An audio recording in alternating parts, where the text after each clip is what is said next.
be dispelled.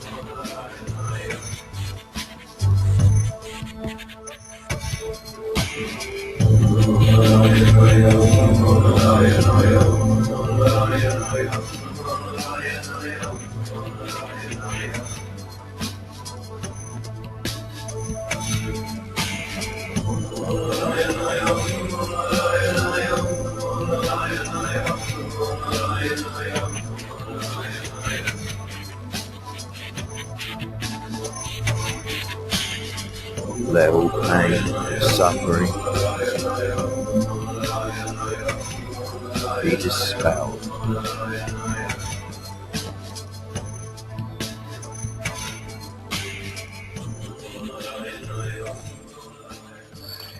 Hi there, it is lovely to have you here.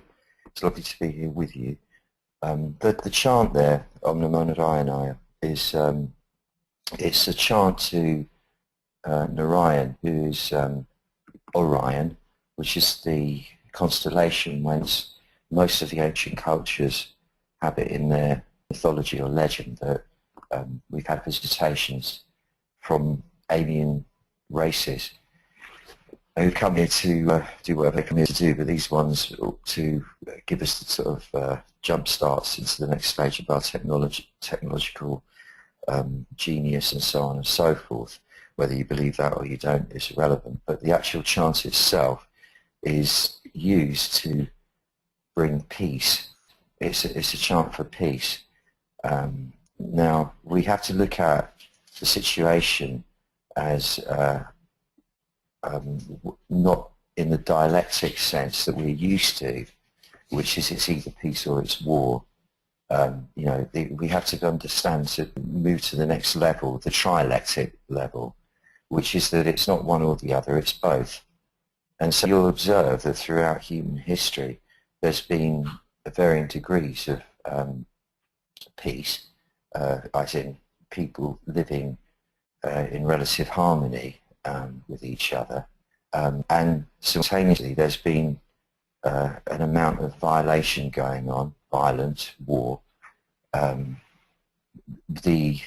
The Taoist approach to all these things, just as it is with healing the individual body or mind, or not that you can really separate them that much, is that we're looking for at least 51% in health. So we're looking for at least 51% peace in the world. And I'm not a professional statistician, but I'm a fairly keen observer, and although I'm not everywhere at once, I do a pretty damn good job of it, travelling around the world. And from what I can see, the vast majority of people around the planet, and this takes into account all the war zones and all the wars that are occurring and all the violations that are occurring, the vast majority of people on the planet are living in harmony with each other. It's true, most of us are living in peace. So really, if you're looking at it from a mature point of view rather than an idealistic point of view, you would have to concede that we actually achieved world peace. The media, which depends on sensationalism to get ratings and thereby sell advertising space, is obliged to run with an agenda that is scary, because fear is the quickest, most obvious and reliable lever by which to create sensation, or how you get people's attention.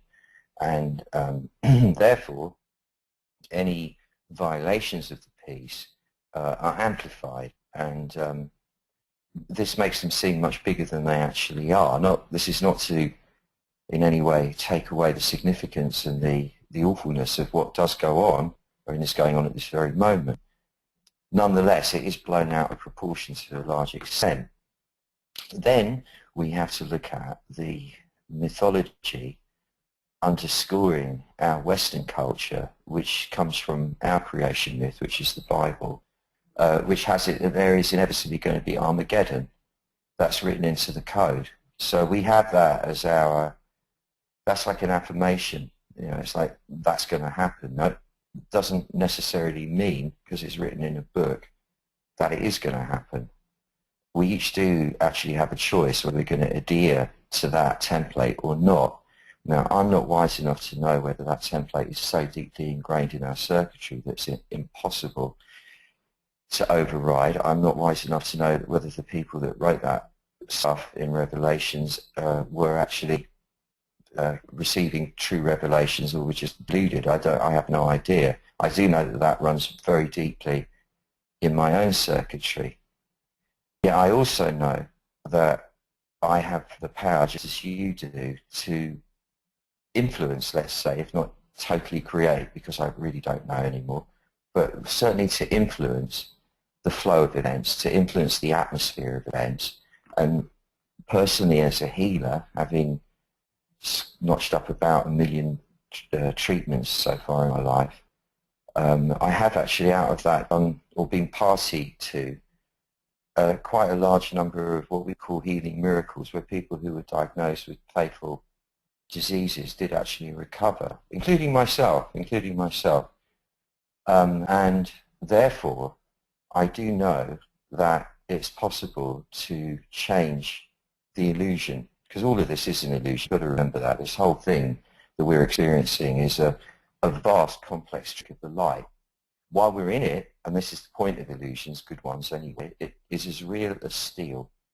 But when we come out of it into the bigger dimension, which is commensurate with the subatomic realm, there's nothing real about it at all. It's just a play of atoms, and it's a trick of the light. It's a massive, massive conjuring trick. That's why the Taoists often in the old days referred to the Taoists many things, but one of the things they referred to the Taoists was the great swindler, meaning that it's the great trickster. None of this is as it seems, and most of it, probably all of it, is exactly the opposite of how it seems. Nonetheless, I would like to just suggest something here, or just to point something out. Can you imagine right now, you think of Japan, the home of Sony and Lexus and Toyota and etc., etc., etc. There's some very funky fashions, great electronic music, and so very, very, very, very, very lovely, lovely, lovely, lovely people. Very cool. Zen, Japanese tea ceremonies, Japanese Buddhism, the Japanese martial arts, Shintoism, Bushido, the way of the warrior, and all of these incredible gifts. Can you imagine us right now going and dropping 2 nuclear bombs on Japan out of the blue? Can you imagine that?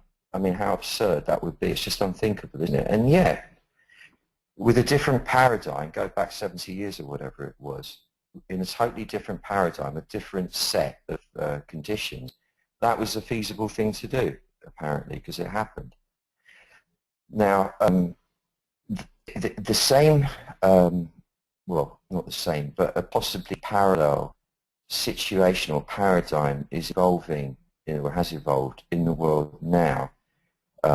Massive power plays going on between essentially America and its allies on the one hand, and Russia and China on the other, who between them, or ostensibly through Russia, back Iran, which backs Syria, and so on and so forth. Iran has just successfully tested its first long-range missile capable of delivering nuclear warheads, and as it was always going to anyway. And the amount of boys with these nuclear toys on the planet now, not to mention the terrorist organisations with dirty bombs and the fear of that, hence why the UK has upped its terrorist alert status, and not just so. It's quite huge, the amount of firepower that there is on the planet now in hands that are not necessarily most reliably responsible, though we have to have faith that they are at least responsible, not just to be completely insanely trigger happy. And the paradigm that's occurring right now is occurring because of fast dwindling resources, and which will, with any species, will inspire greater and greater competitiveness. And the anxiety that comes with that, which happens to be the theme of the psychology of fear training today, will inspire, should we say, irrational behavior, which within a more peaceful paradigm would seem completely irrational. Now, we can have a fair amount of faith in the fact that the guys that are running the show are not utterly stupid. Far from it, or they wouldn't be in the positions that they're in. We can assume that they're fairly psychopathic, or they wouldn't be in the positions they're in either. But nonetheless, the whole machinery of government in every single country is not equalled by complete morons. We must have faith in that. There's a fair amount of intelligence in there. People with families and grandchildren and so on and so forth, who obviously don't want to destroy the world that they're living in either. So we have that on our side. Nonetheless, strange things happen. And when there's that much kind of tinder around and that many explosives around, we're living in a very, very, very critical situation.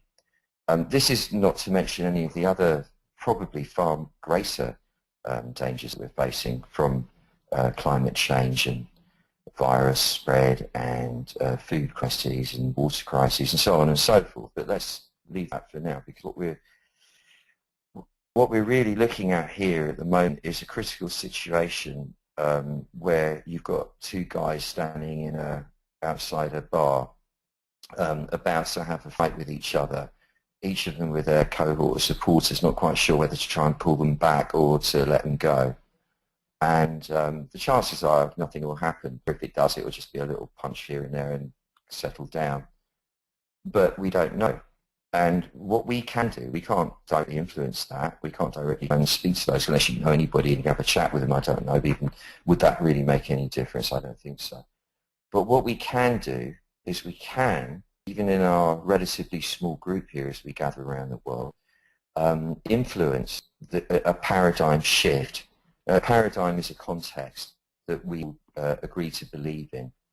And one person with enough conviction can influence a shift of paradigm, a shift of context, a shift of the framework in which the illusion presents itself. In 1979, I met with the keeper of the Hopi prophecy, Thomas Benyaka. I was privileged to have dinner at his house in Hopi land in Arizona. And we were discussing this very same issue, which at that time was also in a critical state, or appeared to be. Certainly not to the extent it is now, but it was, relatively speaking at the time, was on fairly red alert. I think it was red alert at that time. And we were discussing it, and he looked at me very deep in the eyes. I was only a young guy, so I was 24. And I had my 35-year-old son was just born. He was small enough to hold in the palm of my hand, which I was doing at the time, actually. And he said, no, we must illusion it differently. So in other words, he turned the illusion into a verb. We create a different illusion. How? In his idiom, it was through praying. When the Hopis talk about praying, they don't look up to the sky and talk to some guy with a beard. What they're doing is talking to the invisible creator of everything here. Their friend, their beloved, their brother, their sister, their mother, their father, their grandfather, which expresses itself in the earth and the sky and so on and so forth, and in everyone around. They talk to the presence, the Tao, and they ask the Tao to make there be peace, bring peace to all our brothers and sisters' hearts here on the planet. That's the spirit in which they pray. That's their thing. There's many ways going about it. The method of prayer is not sacrosanct. The method of connecting, in other words, of the presence informing all of this. I called it presence. You might be an atheist, and the idea of presence might seem a little bit romantic to you, a bit flowery, I don't know. I can't really think of a much more pragmatic way of putting it. We could call it the prime force, the generative force.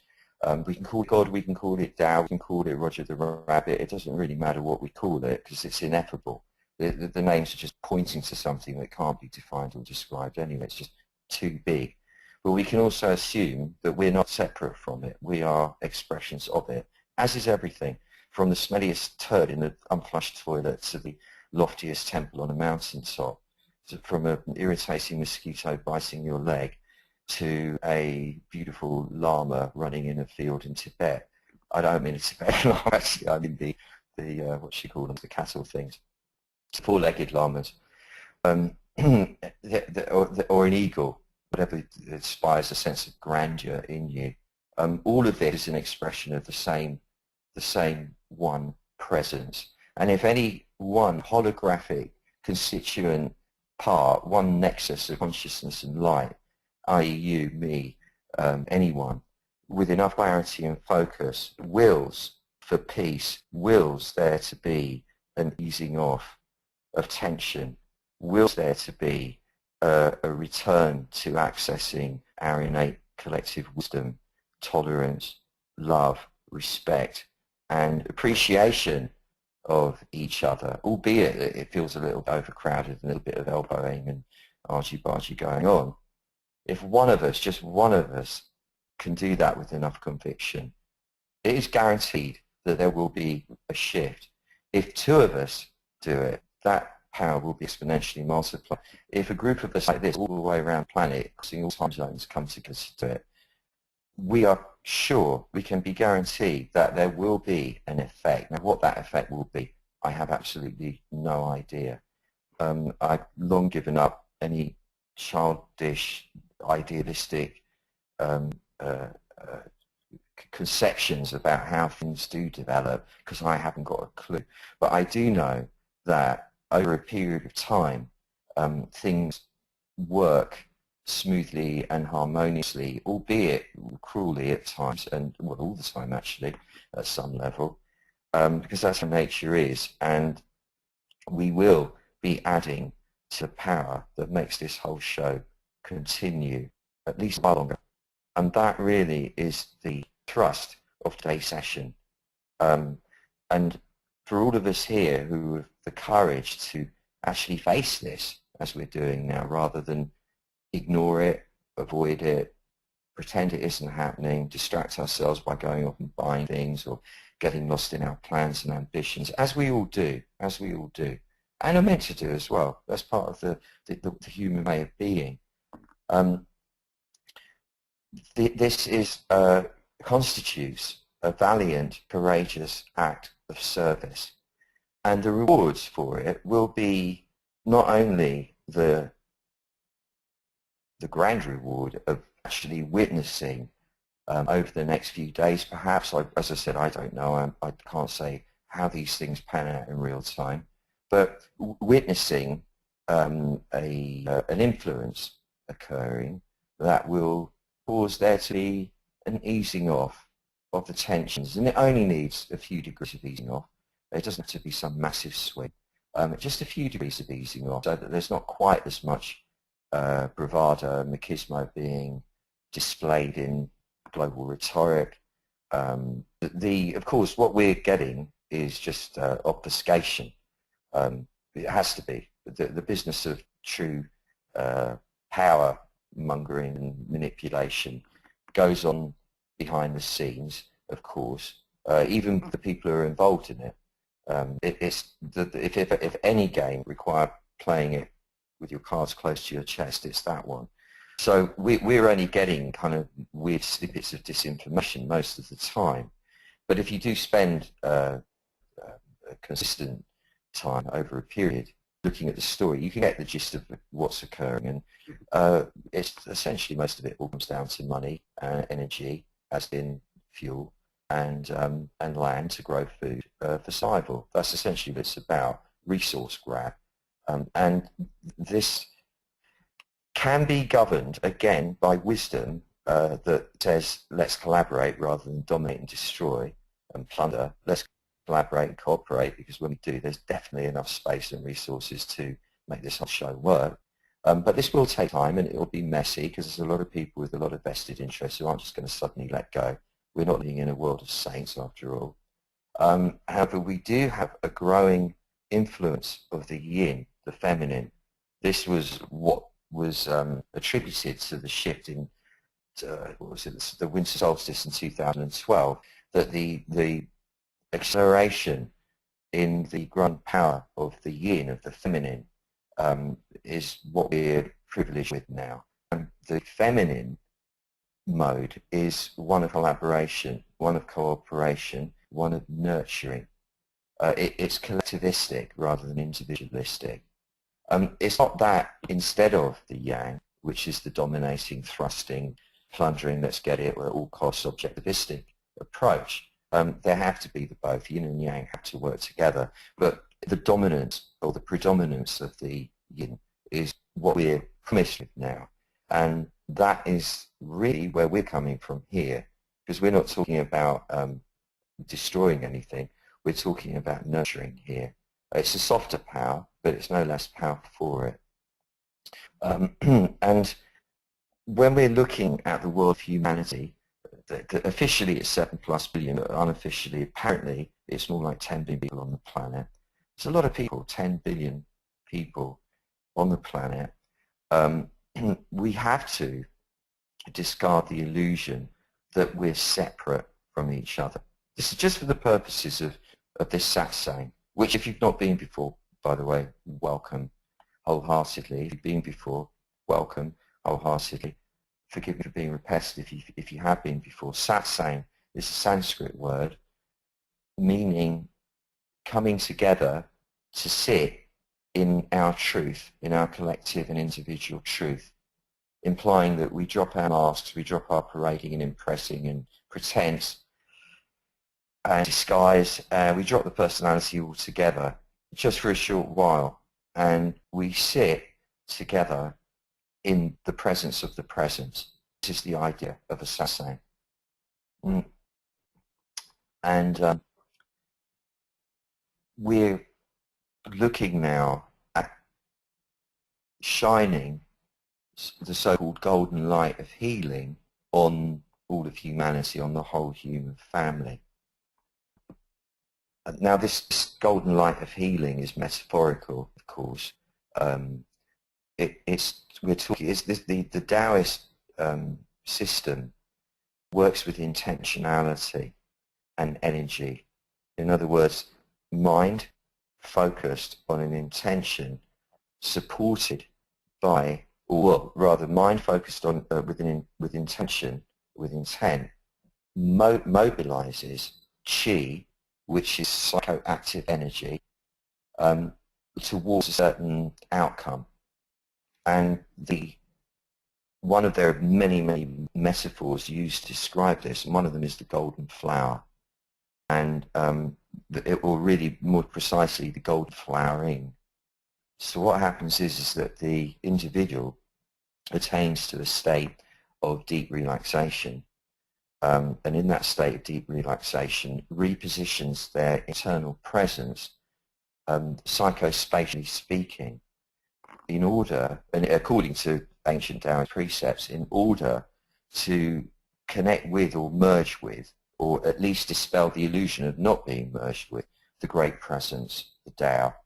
For want of a better word, the word is not sacrosanct, it's just a sound that implies something that is ineffable. We all know what it is, whether atheistic or religious or whatever, we all know what this presence is. We try to define it to our peril, in vain. We try to describe it and only misinterpret in doing so, mislead and cause lots of problems. But nonetheless, each of us know exactly what it is, because we've all come from it, we all are it in stepped down human version. And then in connecting with that, it actually requires our direction, which is counterintuitive to our kind of Western cultural beliefs in which it directs us. Of course, it's a two-way street, because it's in fact the same presence. You meet it, all of it is one. The it, according to the Taoist template, welcomes direction, because it isn't with any preference at all. It just generates existence and non-existence. And if any of its constituent parts urge it towards a direction, it's really happy to follow, paradoxically, because we talk about following it. Of course, it's the same thing. It's a way of describing what we can't really describe. So this isn't presumptuous, and nor is it actually as passive or humble, really, as praying. In a way, it's a little bit more taking command like a warrior. This is where we go from being passive into being magicians, really, because we're actually taking part in the creation process here. So the way once we've then attained to that awareness, which we're going to go for shortly, we then have to, as I say, be willing to discard the illusion that we're all separate. Or rather, we have to switch our focus from that description of how it all works, which depends for its existence, that description, on highlighting all the factors that separate us, as in there's this nation, that nation, this race, that race, this religion, that religion, this political ideology, that political, and so on and so forth. Or there's thin people, fat people, tall people, short people, white people, black people, rich people, poor people, well-dressed people, badly dressed people, people with nice hairstyles, people with bad hairstyles, and all that stuff. All the way that we kind of divide ourselves up. We have to, just for the time that we're in here, be willing to discard that in favour of a different description, which depends on its existence, on noticing instead all the factors that actually connect us. So rather than focusing on what separates us all off, the walls of our houses, the skin of our bodies, and so on, we focus instead in a meditative, contemplative way, or at least be willing to entertain the view of all the factors that actually connect us. For example, the obvious ones, the air that we breathe, we share that. We share the ground. No matter which part of the planet we're on, or the myths that we've each created and adhere to religiously, that this bit of land is America, or that bit of land is Spain, or that bit of land is England, or whatever. You know, the myths with the, you know, the PR jobs countries, the logo of the PR of the myth that the PR machine creates is the flag. You know, the jingle is the anthem, and so on and so on and so on. They are myths. They're bloody good ones. They're very, very convincing, but they are nonetheless myths. This is a planet in space, and the land is just the bits of it where the sea isn't covering it at the moment, and that's really as much as we can say. We share the ground. We share this planet, and instead of seeing the difference in cultures, languages, for example, or customs, observe that we actually all share the same mechanisms that lead us to invent and sustain these cultures in the first place. No matter the language that we speak, all languages are based on the same set of linguistic principles. That's what we have in common. That's what connects us. And then, for example, there's music, and you know, music connects everybody. Or there's the human propensities for caring for those that we love, and for the things that we love, and the places that we love. We share that. We share the same fears, the same anxieties, the frustrations, the delusions, the insanities, the complexes, the betrayals, the heroism, and all the drives that comprise the internal ecosphere. We share those. These connect us all. And there's water. There's the view of the night sky, or the view of the moon.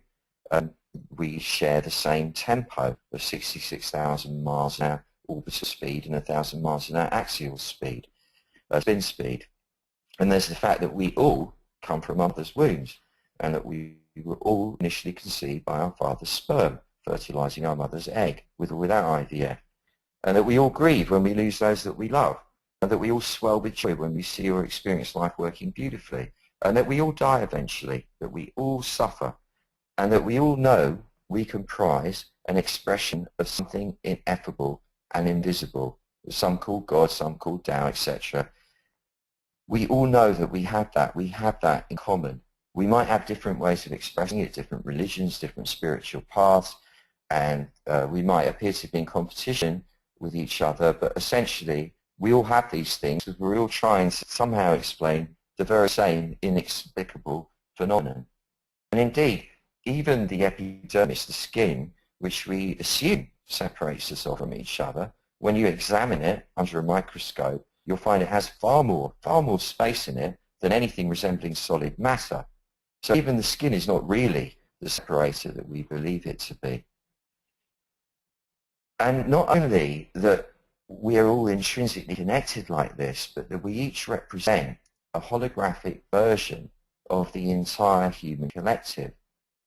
So that whatever is apparently occurring in the world of people at large is a mirrored reflection of what's happening within each of us. Hence, such things as wars in far-flung places, and may they remain far-flung, mirror conflicts within the further reaches of our own unconscious, and so on. So start the process of healing the world Firstly, we have to come from the stance that the world is actually already healed. The what are you going to call it, example, that one of the ones that inspires me, and indeed did inspire Mary Baker Eddy, who founded the Christian Science movement, was of when Jesus said to the guy who had been crippled all his life, pick up your bed and walk. The guy picked his bed up and walked. This was because Jesus, as the healer, saw that guy as already whole. He did not see the infirmity. He saw the wholeness in the person. And that has inspired the way I work all the way through my healing career. And it works. So with everyone I've ever worked with who's come in the most awful states, what I've done is seen them straight away as the healed whole self that they actually are behind all that mess.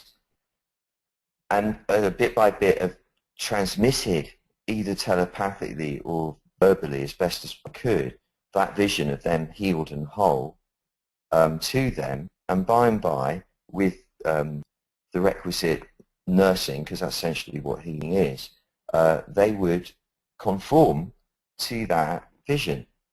The Jesus one was cool because it happened instantly. You just be able to say, you know, you're not that, pick your bed up and walk, and the guy could do it. And where I used to live in Catalonia, the village I lived in, the local saint was Santa Raparada, which means in Catalan that everything broken is already healed, already repaired. Everything is already healed. Everything is already repaired. So we have to start with the vision of the world already in a state of relative peace, which is how I started the whole conversation anyway. We have to kind of focus in on that.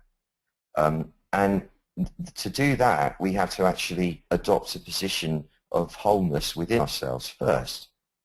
And we do that by first noticing what's happening inside ourselves, which we'll be doing in a minute, and then being willing to love that rather than fight it.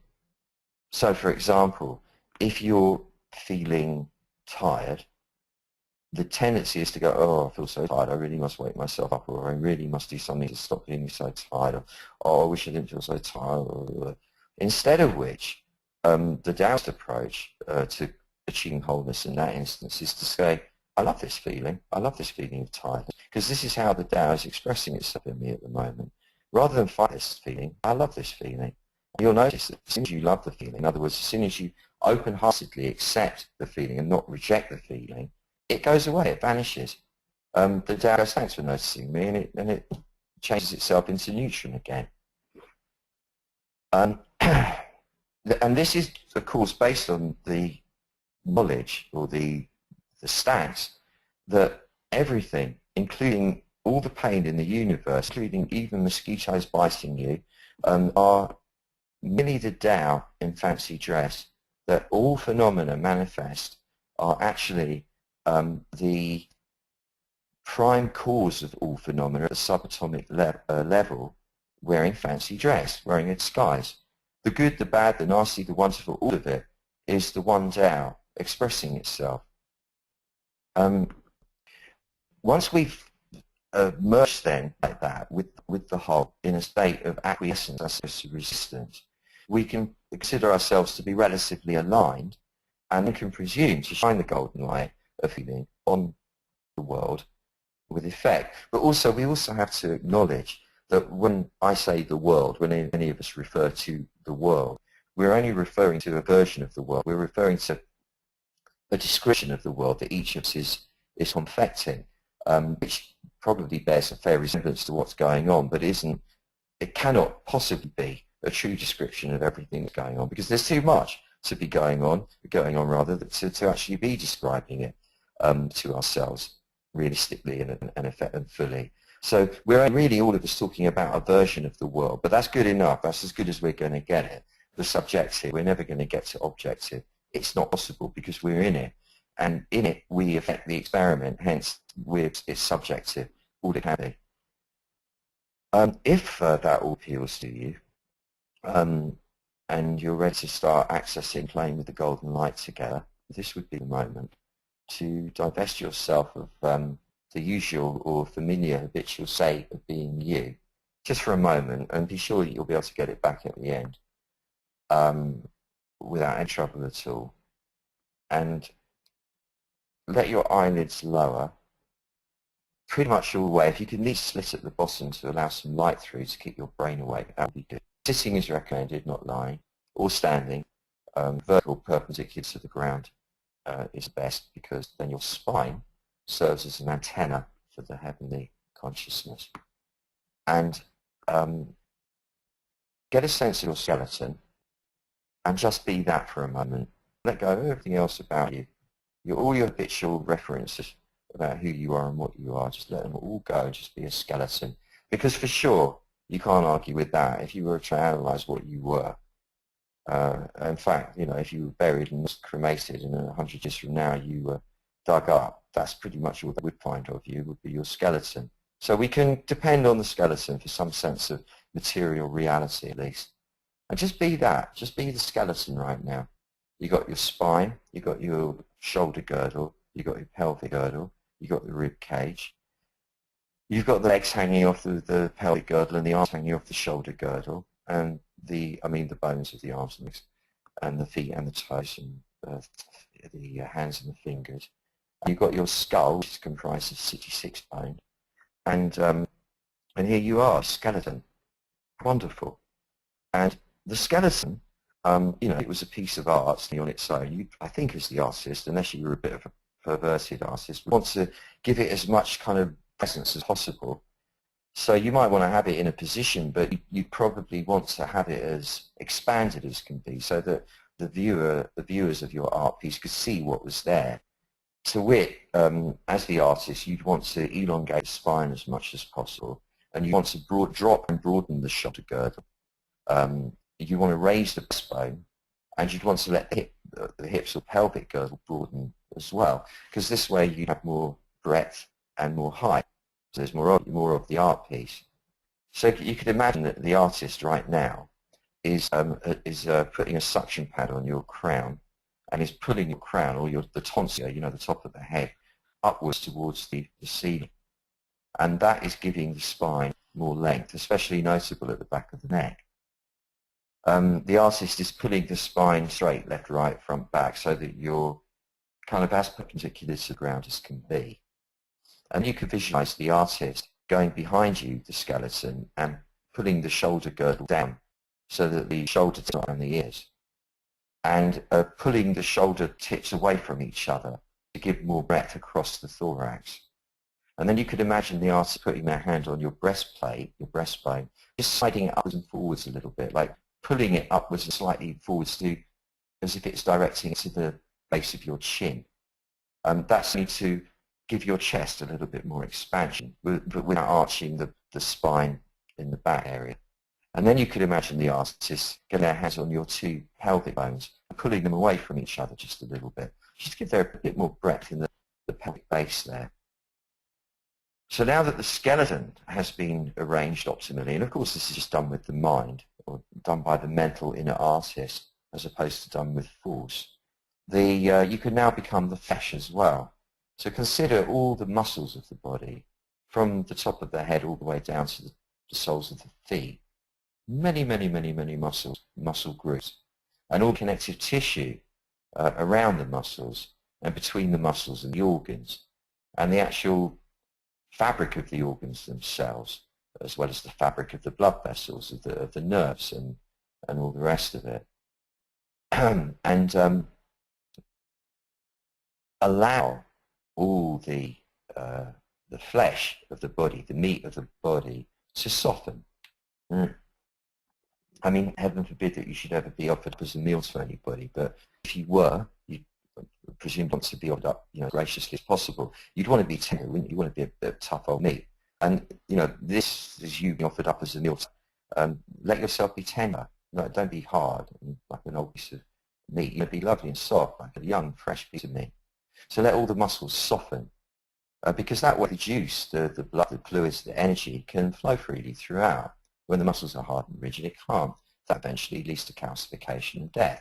The softer, more pliable, more supple the muscles, and everything else that goes with the muscles, the more the life force and the juices can flow through you, the longer you live, all being well.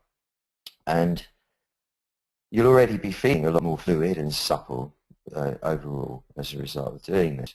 Now consider all the fluids in the body, not just the blood, but the synovial fluid and the lymphatic fluid and the urine inside of you and the cerebrospinal fluid and all the other fluids, all the water that's inside of you, all that fluid, there's a lot of it. It's most of what you are is fluid, as well called. And get a sense of all the fluid being activated by energy, by life force, sparkling with it, and moving everywhere very, very, very freely. Get a sense of all the fluid in your body moving freely without impedance, and enlightening everywhere that it goes. So the blood is becoming far more activated and potent as it moves through your body. And already you're probably starting to feel more power, as in not power over others, just the power of life moving through you. Now consider your nerves, your brain and your nerves, and be the brain and the nerves for a moment. Nothing else, just for a moment suspend all the other descriptions and reference points and just be the brain with the nervous system.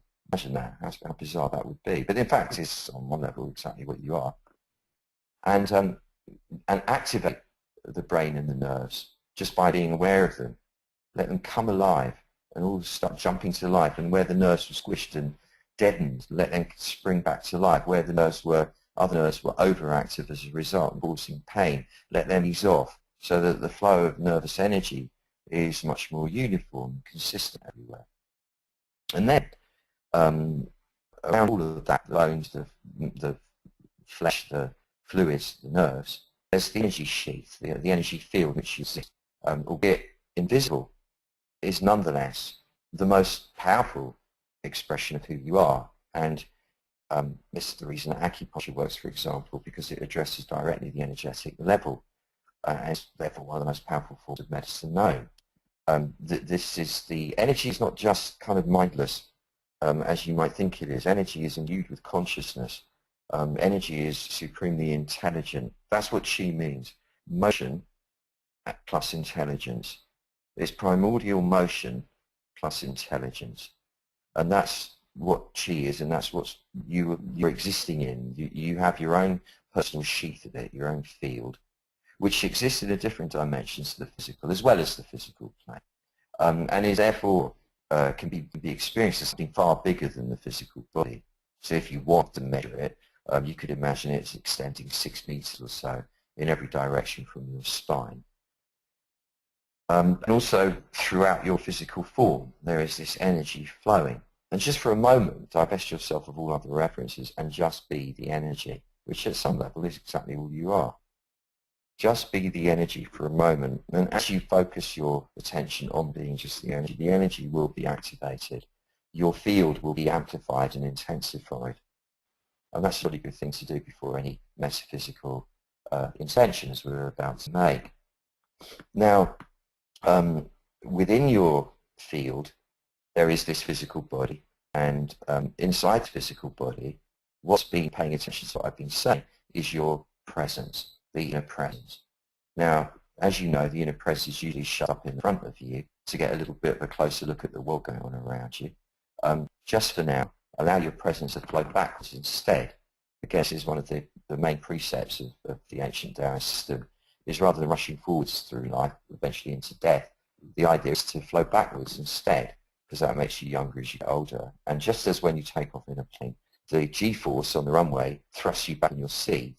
If you want to go faster towards the beautiful outcome that we're intending here, you thrust back further inside. That's the Taoist way of looking at things. And it works. So if you sit now in your back instead of your front, just occupy your back. It's not familiar, but it's totally your entitlement to do this. You will find yourself instantaneously acquiring the qualities that come with the back, which are strength, silence, and stillness. Strength, silence, and stillness. So now that your presence is in your back, leaning up against your shoulder blades, the front of your spine, the rear pelvic bones, the sacral bone. The presence inside of you is silent, still, and strong. Now, the mind, which is like a monkey in a cage in the front of the brain, normally deployed for describing what's going on around you, is now free to be released from the cage and sat in a throne at the back of the brain instead. The monkey, very, very happy about this. The monkey is only too glad to be treated like a responsible being and will act accordingly. And the pile of cushions that you'll notice at the back of the cave of the skull, very sumptuous cushions, well made, no cheap fabric from IKEA, proper stuffing inside, like proper good old-fashioned cushions, but very beautiful. You can imagine this ancient Chinese silk, the cushions that the emperor sat on himself. And the monkey, now looking more like a Buddha, is sitting back, with its back leaning up against the rear wall of the skull, very comfortably on this pile of cushions, feeling utterly supported in this inner stillness by the presence beneath, which is sitting in the back of the body here. So now, if you can just extend the flow backwards further than the skin, your back, so that you're reaching out behind you into the dimension that exists behind you, the presence, the background presence, that which exists at subatomic level, beneath or behind all known phenomena that we call God or Tao, is this. It's this background presence that's behind you right now. It's behind you right now. And that's who you are. And in this state, there is no longer any need to separate yourself. There is no longer any need to pray. There is no longer any need to have reverence. There is no longer any need to have fear or awe, because you are it. And just for this moment, drop the human description of who you are and be the big one. Just let yourself be the big presence. And even just a glimmer of it is fine. The habit of being human is very, very deeply ingrained, of course, so it will want to keep putting you back forwards. As you flow backwards and flow backwards and flow backwards, you are merging with, you are one with it. I am that I am is right behind you. And there's this presence, this background presence within you is actually, when you contemplate all of us sitting here from all the way around the world, picture us like a committee of angels now in the ether, outside of the material realm altogether, disembodied now. And here we all sit. This background presence in the back is the same presence in the back of all of us. It's the same one presence sitting here in like a dome-like shape, a big circle, a big sphere that's as huge as in the infinite multiverse. And here it is. This is the presence. This is the Tao. And we are faces. We're just myriad masks of the same one presence. And it's this same one presence that is wearing the masks of all the people on the planet now. Not to mention all the other animals and various creatures, and for all we know, all the entities and beings on all planets throughout time and space, and even entities don't live on planets. It's the same one presence that's informing every blade of grass to keep growing green with chlorophyll. It's the same one presence that is causing every flower to be shining its beautiful face in the garden. It's the same one presence that's holding every car driving on the roads in shape. It's the same one presence that is actually causing the entire show of life on Earth to be as it is. Just take a moment to feel the presence right now. And know that the presence has deemed it dramaturgically appropriate, i.e. appropriate to the theatre of life, to disguise itself as mosquitoes, as terrorists, as people who are agitating their own ends for various conflicts to occur. It's chosen to manifest itself to wear the mask of all sorts of destructive entities, and it really probably doesn't enjoy that so much. It probably, I would imagine, kind of from what I know of the Tao, doesn't really like that feeling very much. And it's only waiting for somebody to say, hey, Tao, presence, you don't have to do that actually. It's all right, we don't need you to do that now. But let's just maybe ease off from that a bit. Take those masks off, they'll change them for different masks. And as I say that, what I'm seeing, I don't know if you're seeing it, is images of young guys who've been completely brainwashed into a psychotic state of mind, suddenly remembering, wait a minute, wasn't there something else than this madness? Wasn't there something called love? Wasn't there that natural instinct that actually life on the planet can be very beautiful if we just leave each other be? And I'm seeing really hardened business people who are motivated normally purely by doing next arms deal. Remembering, isn't it something a bit deeper than this? I remember when I was a kid, there was something, being alive was very beautiful, just playing in the sunshine, having friends, and supporting and contributing to all of this rather than promoting its destruction. I'm not really seeing them come to any conclusions or make any instant decisions about it on a conscious level at all. But I'm definitely seeing their souls, the aspects of them, the envelope that connects them to this big presence. I'm definitely seeing their souls light up with this thought that we're having all the way around the world. I'm actually seeing, I don't know if you are, all the billions of people on the planet, every single one of them, their souls lighting up. I don't know how that looks to you, but to me it looks like there's a beautiful kind of seed of light inside the planet right now. Whether they're lying in bed sleeping and dreaming, whether they're driving their cars, whether they're flying in planes, whether they're doing military drills, whether they're cleaning their rifles, whether they're selling stuff in shops, buying stuff in shops, planning their marketing campaign, whether they're making love, whether they're fighting, whether they're holding their children, whether they're cooking food, whether they're eating food, whether they're going to the toilet, whether they're showering.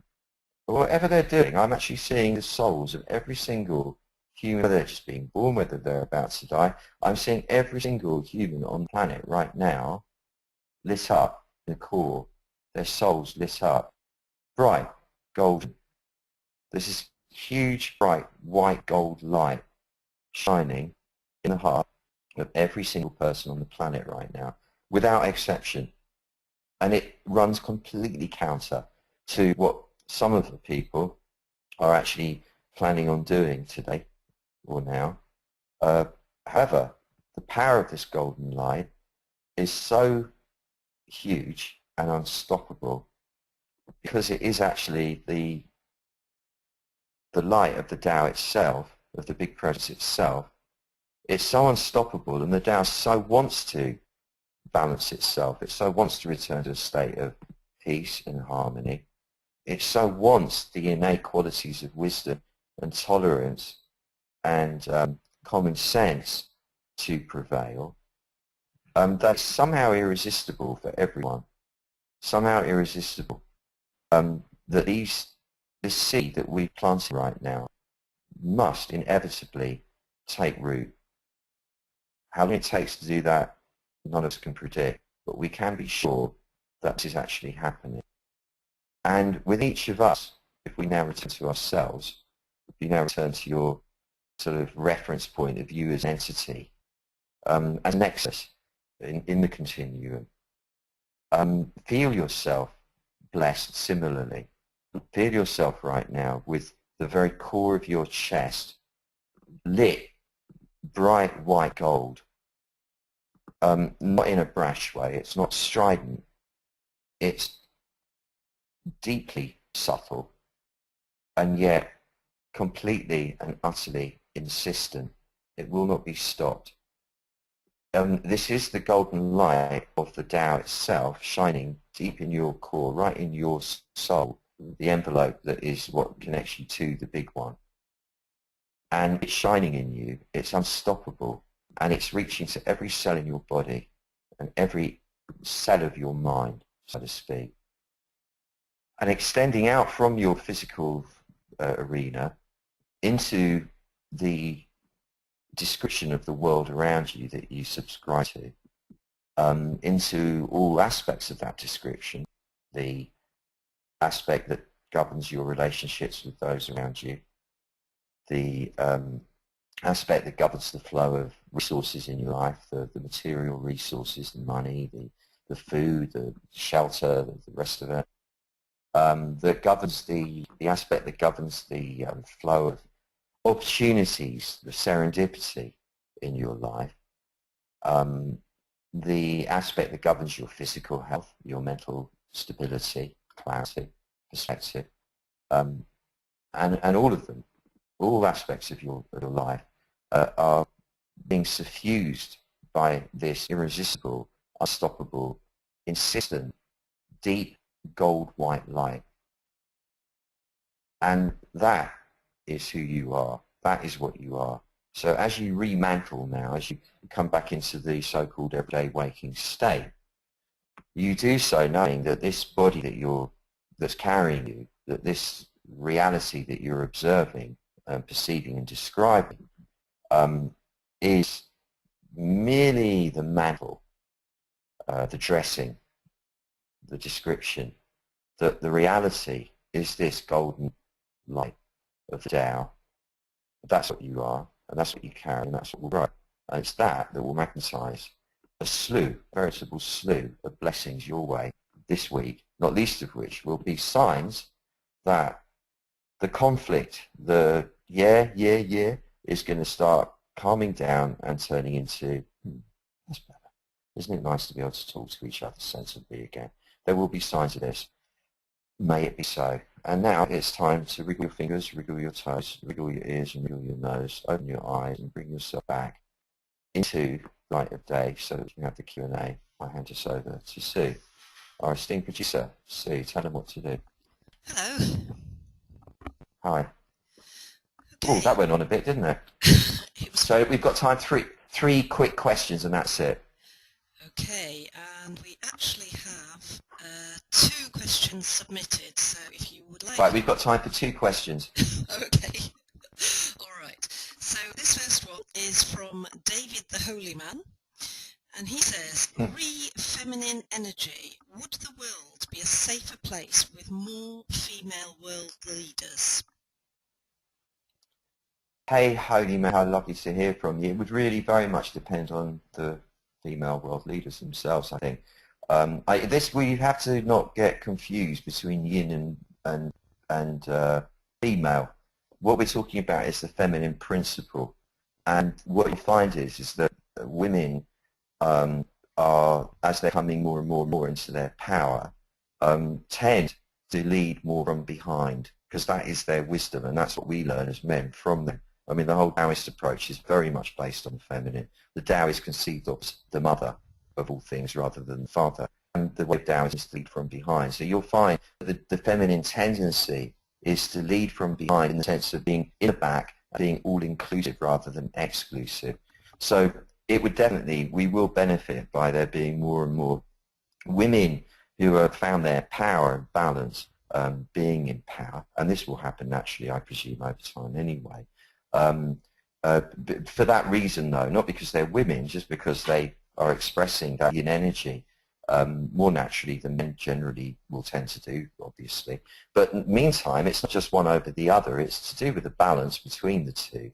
And the men, just as your beautiful self, as I know you, are learning to be more with the yin, more guided by the yin. And I think it's that really. It's not so much the genders; it's the expression of the energy that we must look to. But yeah, well, I mean, as I say, in terms of leaders, it depends on the personality. And quite often, to become a leader, you have to be a psychopath, whether you're a man or a woman. So we have to watch that, no matter the gender. But nonetheless, it is really the principle rather than the physicality that we're on about here. Good question, man. Malkit says, Dear Stephen, what a wonderful and powerful satsang, and let's hope this brings some magic into the world. Love, Malkit. Thank you. Malkit, that's a lovely comment, but I must say, hoping is this is not a criticism of you, of course. Hope is a quality which is powerful when it's not directed at anything. Hope, like belief, is something that drives us. We have to have hope, or we're done for. However, once we direct hope at any specific aspect of existence, we're putting ourselves in a weak position, because hope was never intended to be used as that. We can intend. That's when we have power. Hoping is like, well, it might not. I intend this session. I personally intend this session. Albeit I have doubts. I'm human. I have doubts. It's like, oh, come on. What's this going to do? Of course, I have that aspect of me. Nonetheless, my deepest self, the one that's in touch with presence, intends there to be a definite effect from this session. And I truly know in my bones that this is going to have some effect. So thanks for that. Go on, one more. Have we got any more? Then I'll say bye. We've got 2 comments and 1 last question. So the comments are from Sarah in Houston. Thanks for a wonderful satsang. Many blessings back to you. Bless you, Sarah in Houston. Blessings back to you, really. Thank you for being here. And Dorcas says, wonderful session. Will you be doing any workshops in California? Dorcas, yeah, man, I've got, thank you, I've got a very good friend called John Darby. He's now an ex-policeman in the LAPD, who I've done a lot of, I've trained a lot. In fact, he claims that I helped him dodge a bullet at close range with this Taoist stuff. And we're going to work on a training together. And I did actually promise to be in LA for some time before the year's out to do that. And I have had a couple of invitations to teach various bits and pieces. So yes, I actually believe, dear Dorcas, that I will be in California before the end of the year to do something. And who knows how long I'll be in America for anyway at that point. So I think it's probably ongoing. So yeah, I will be around. I can say that, all being well, Tao willing, I will be there teaching. So stay in touch and we'll discuss it. Thanks for asking. Was that it? Is that the question? No, the question is from Shelley. How do you foresee the movement towards a 100% peaceful planet? Is it possible? Shelley, no, like as I was saying before, that there cannot be any such thing as 100% of anything, because there's the yin and the yang, and the best we can do is hope for a large preponderance of peace over violence, which we do have already, and this can be increased drastically, but not by force, of course, not by law, not by policing, not by political correctness, not by any kinds of coercion whatsoever, but by the way we just work, by overcoming darkness with light. And that's our role as awake people, is to flood the collective with light, with healing light, which will overcome the darkness. And remember, it takes a tiny candle flame to extinguish the darkness in the entire chamber. And that's what we're doing here. So we won't get 100% of anything, because that would be an ideal, and we don't live in an ideal reality. There must be the destruction along with the creation. That's just the way of manifest reality. But we can definitely influence it to be so much in the creative that we easily override the destructiveness and manage to pull ourselves through this chicane so that future generations can enjoy this nut house as much as we do. As far as I can tell, that's how it is. So it's been beautiful, beautiful having you here. Now, next week, not just Shelley, it's been lovely having everyone. Next week is the finale of this sequence, and we're going to be doing a golden light shower over the Tao itself. So this is going to be healing the fields for each of us in the Tao itself. So what we were just doing, that connecting with presence, we're going to be doing that in a really deep, intensifying way. And I think, in my experience, there are no greater blessings reaped than when you get into an actual tryst with the Tao itself, because that's what we're going to be doing, making up with the Tao next week. So come, it's going to be beautiful. So thank you for being here. It's been beautiful, and may the blessings befall you in great multitude. And that's me out. Yeah.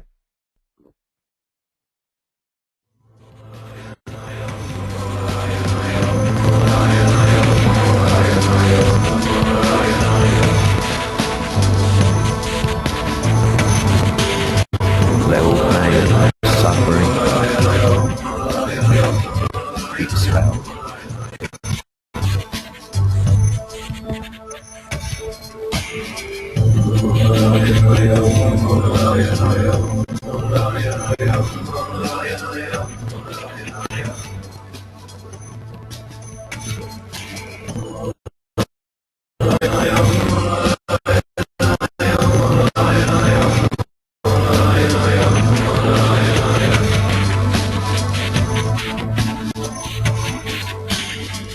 Let all pain, suffering be dispelled.